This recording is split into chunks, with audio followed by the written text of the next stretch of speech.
চট্টগ্রামে বিএনপির ৪৭তম প্রতিষ্ঠাবার্ষিকী পালিত।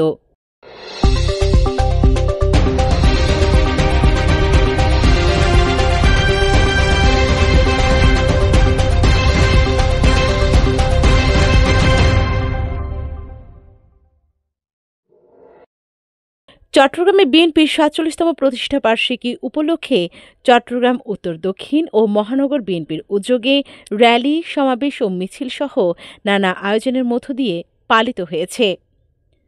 সোমবার ১ সেপ্টেম্বর বিকেল ৩টায় বিএনপির ৪৭তম প্রতিষ্ঠাবার্ষিকী উপলক্ষে চট্টগ্রাম উত্তর দক্ষিণ ও মহানগর বিএনপি কর্তৃক আয়োজিত র্যালি পূর্ব সমাবেশে প্রধান অতিথি হিসেবে উপস্থিত ছিলেন বিএনপির স্থায়ী কমিটির সদস্য আমির খসরু মাহমুদ চৌধুরী। প্রধান অতিথির বক্তব্যে আমির খসরু মাহমুদ চৌধুরী বলেন, সবাইকে নিয়ে বাংলাদেশ,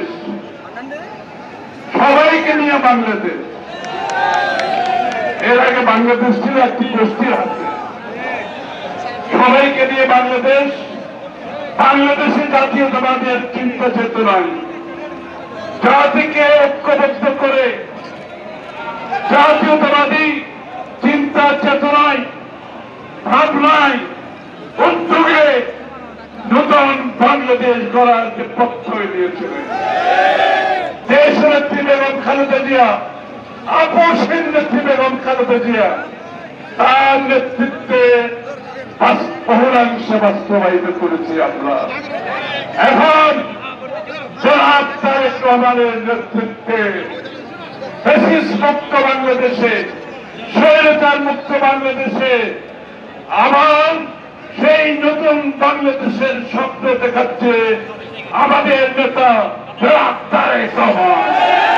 নগরীর আলমাস সিনেমা হল মোড়ে চট্টগ্রাম মহানগর বিএনপির আহ্বায়ক মোহাম্মদ এরশাদুল্লাহর সভাপতিত্বে ও সদস্য সচিব মোহাম্মদ নাজিমুর রহমানের সঞ্চালনায় অনুষ্ঠিত উক্ত সমাবেশে অন্যান্যদের মধ্যে বক্তব্য রাখেন বিএনপির বিভাগীয় সাংগঠনিক সম্পাদক Mahbubur Rahman Shamim, city mayor doctor Shahadat Hossain, সহ বিভাগীয় সাংগঠনিক সম্পাদক ব্যারিস্টার মীর হেলাল উদ্দিন, সাবেক সাধারণ সম্পাদক আবুল হাশেম বক্কর, দক্ষিণ জেলা বিএনপির আহ্বায়ক আলহাজ ইদ্রিস মিয়া সহ প্রমুখ।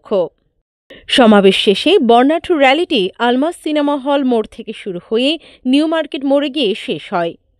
এতে রং বেরঙের বর্ণিল সাজে বাদ্যবাজনা, ঘোড়ার গাড়ি, ব্যান্ড দলসহ বিএনপি অঙ্গ ও সহযোগী সংগঠনের নেতাকর্মীরা অংশ নেন।